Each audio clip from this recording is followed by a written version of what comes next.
Você está no Buraco Indiscreto, um canal sem nenhum princípio. Redação e locução Carlos Pereira, um especialista em ideias gerais. Hoje mexericamos como era doloroso e caro, lá no muito antigamente, conquistar um lugar no céu, qualquer céu. E assim você verá nessa edição. Abraão passa sufoco com ordem divina para matar filho único. Imperador se proclama Deus e saqueia riquezas de igreja concorrente. Rei convertido e quebrado manda perseguir pagãos com violência. Governador sem saber o que fazer com cristãos provocadores na Turquia. Bonitonas e bonitões, se gostarem, dê o seu like e se inscrevam no canal. Se não gostarem, façam o mesmo. E vamos às maledicências de hoje.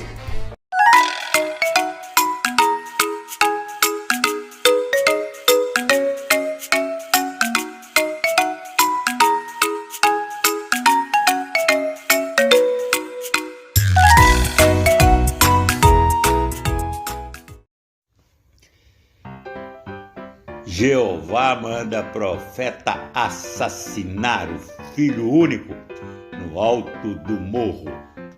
O rico pecuarista e futuro profeta Abraão tem em seu currículo o fato de ter criado a figura do Deus único. Pôs um pouco de ordem no céu, onde uma superpopulação de deuses, disso e daquilo, da chuva, do sol, dos rios e etc., brigava por lugar. E esse Deus de Abraão tinha uma personalidade muito parecida com as dos seres humanos. Era vingativo, desconfiado e ciumento, entre outras coisas. Talvez porque Abraão fosse desse jeito. E era bastante tagarela, pois frequentemente conversava com alguém. Um belo dia, inseguro das lealdades de seu profeta, o Deus decide testá-lo de uma forma absolutamente cruel. Manda o rico criador de cabras matar Isaac, seu filho único, com requintes de sadismo. O assassinato teria de seguir os ritos de sacrifício religioso. Seria no alto de uma montanha, com direito a altar sagrado, fogueira em cima, sobre a qual o menino seria morto e o corpo queimado. E o garoto ainda levou às costas a lenha a ser usada nessa patuscada. Mas no último momento, quando o amoroso pai, com a faca já ao alto, ia estripar o filho, veio a contra-ordem.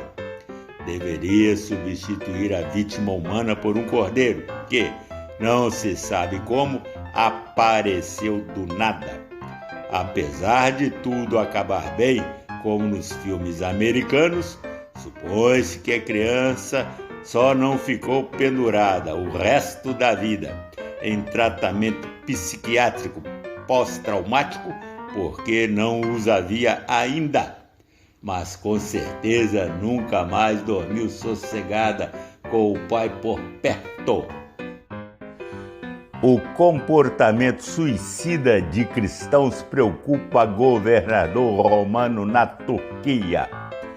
O comportamento maluco de um bando de seus cidadãos está tirando o governador da Bitínia, atual Turquia, Plínio o Jovem, do sério. Eles pertencem a uma seita nova, de origem judaica, e se intitulam de cristãos. Sua atividade preferida é destruir imagens ligadas a outros cultos. A coisa não seria tão grave se, entre as estátuas que vandalizam, não estivessem algumas que simbolizam poder e a majestade de Roma, como a de imperadores. E aí a coisa fica feia, pois essa atitude é prevista nas leis romanas como crime de lesa pátria, punível com a morte, inclusive na cruz.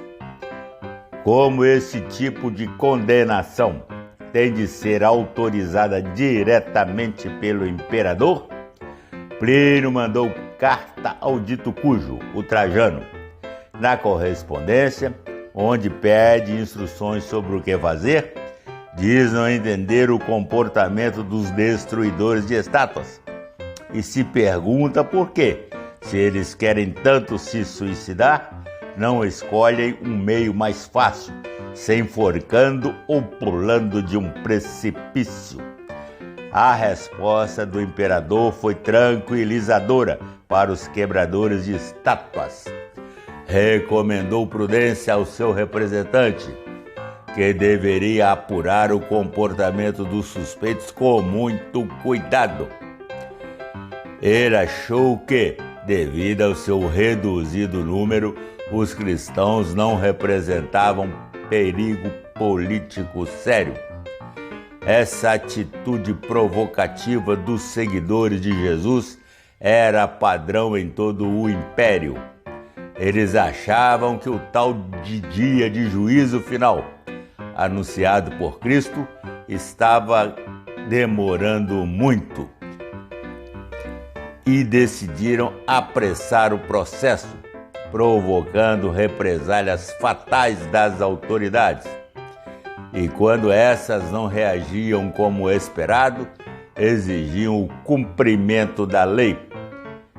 E muitos iam para o sacrifício cantando, para espanto dos carrascos. Quebrado, imperador se declara Deus e saqueia bens de igreja rival, sem dinheiro em caixa para pagar o exército e manter o programa de distribuição de comida. O imperador Diocleciano começou a ouvir resmungos dessas duas perigosas classes. Naqueles tempos, lá pelos anos 300, soldado e pobre eram dois dos mais perigosos adversários dos governantes, quando insatisfeitos. Ele então se autoproclamou Deus, para inibir um pouco a possibilidade de ser assassinado, pois não era pouca coisa ofender um Deus. Além disso, saiu à caça dos cristãos, para oferecê-los como diversão ao povão nas arenas e, principalmente, pilhar os seus bens. Foi uma feroz perseguição a esses crentes, depois de quase 20 anos de muita tolerância em relação aos seguidores de Cristo.